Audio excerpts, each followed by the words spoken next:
Hi hello, నేను మీ కృష్ణతేజ మాట్లాడుతున్నానండి. ఇవాళ డేట్ June 21 అంటే యోగా దినోత్సవం.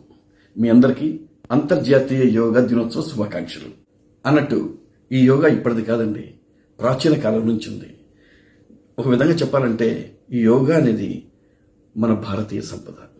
ఈ యోగా చేయడం వల్ల శరీర దృఢత్వం, మానసిక ఉల్లాసం, ఆధ్యాత్మిక శక్తి ఇవన్నీ వస్తాయండి. యోగాలో రక్త ప్రసరణ బాడీ మొత్తం జరుగుతుంది. దానివల్ల మనకు మతిమరుపు రాదు. ముఖ్యంగా పిల్లలు యోగా చేయడం వల్ల వాళ్ళకి మతిమరుపు రాదు, చదివినట్టుగా గుర్తుంటుంది. అన్నట్టు పిల్లలే కాదండి, పెద్దలు కూడా చేయండి, మీ ఆరోగ్యాన్ని కాపాడుకోండి. ఈ యోగా గురించి నాకు తెలిసి చిన్న కవిత చెప్తాను, వినండి.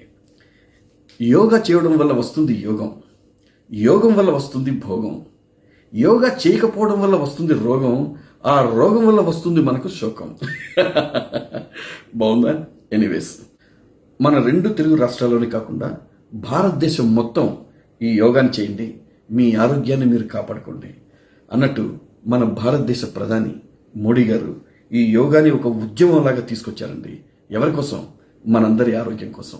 మీరందరూ యోగా చేయండి, మన దేశాన్ని యోగా భారత్ చేయండి.